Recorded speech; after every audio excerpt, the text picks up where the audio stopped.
So we told you earlier in the week that Bobby Jindal, who I guess, because he's got some type of allergy to this time of the year. You'll recall that his aspirations to become a presidential contender were quashed about 6 or 7 years ago when he gave a response to President Obama. I think it was his first State of the Union address. Well, almost to mark the occasion, Bobby Jindal is in Great Britain giving a speech to some type of organization, some think tank, where he starts to talk about... I believe it was the Henry Jackson Society. The Henry Jackson Society, of course.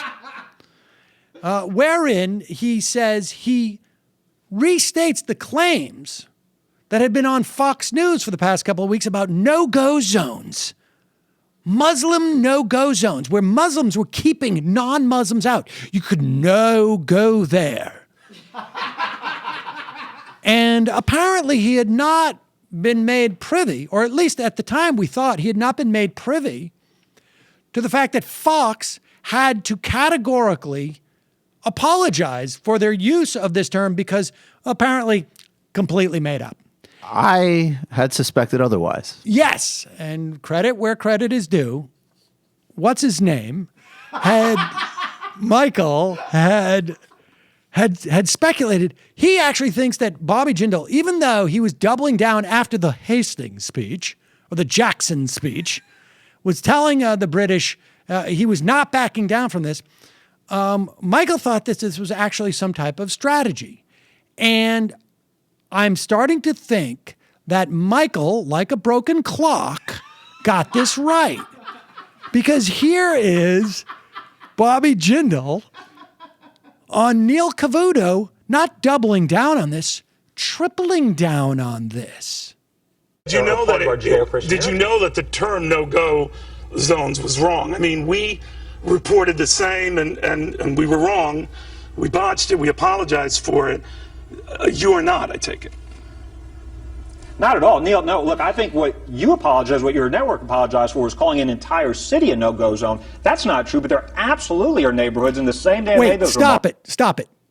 Go to clip number 4. This clip is Julie Banderas of Fox News apologizing. Let's see if Bobby Jindal even got that part of this right.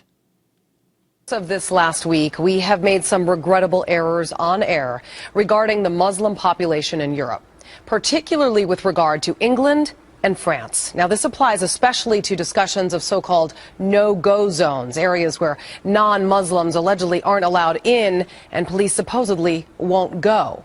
To be clear, there is no formal designation of these zones in either country and no credible information to support the assertion there are specific areas in these countries that exclude individuals based solely on their religion. All right, so in other words, what she said is everything that Bobby Jindal will say in a couple of days from now is a lie in terms of what our apology is. That it's not just about one city in England. We made these comments about throughout Europe, including England and France. There's no official designation of no-go zones, and there's no unofficial no-go zones. In fact, there's no no-go zones. Did you get that? That's a triple negative. No-go zones. So here, let's go back to Bobby Jindal.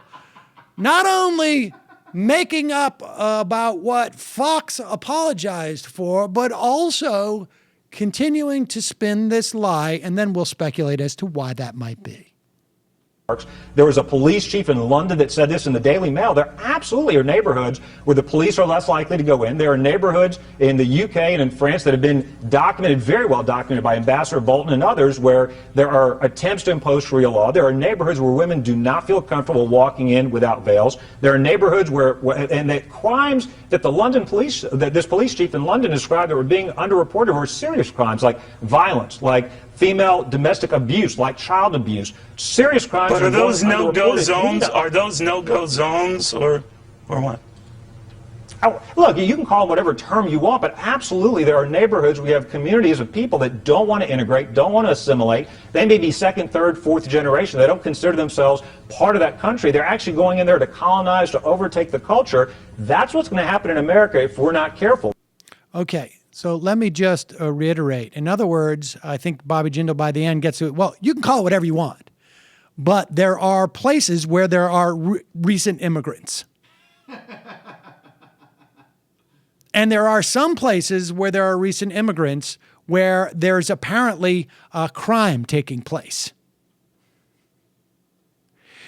Let me tell you what Bobby Jindal is obviously doing. He's not just being an idiot. Okay? I don't want to put that past him. But he's also saying that his advisors have told him, you cannot run in the Republican primary and have any hope to win, or even perhaps get a chance at vice presidential sweeps until you prove to all of the other idiots who would vote in the Republican primary that even though you have brown skin, you are not a Muslim. So you need to take the most readily available bat crap theory about Muslims, embrace it regardless of the fact that it makes you look like an idiot, because you need to relate to your base in the only way they'll understand. If he's talking about no-go zones, he can't possibly be a Muslim. And then you can prove it to them. Just think about what has to be inside you as a person to go out and do this for your political aspirations. I mean, just think about just how completely empty your soul must be to be able to do this. Getting off of the subject of Bobby Jindal's soul, because it's actually terrifying. The thing that I do love there is the shout out to John Bolton, because he's saying Ambassador Bolton's confirmed this. The least credible person on the planet, John Bolton, on these issues. Loved by the base. Loved by the base. And again, it's just worth mentioning, George W. Bush's UN guy. Right, exactly. This is not like never some confirmed. idiot, never confirmed, but strongly pushed. And this isn't just some idiot. Oh no, he served, and he served, right? Because it was a recess appointment, right? Exactly. So this isn't just like some idiot who writes newsletters. This was our ambassador to the UN under the Bush administration, confirming the no-go zones.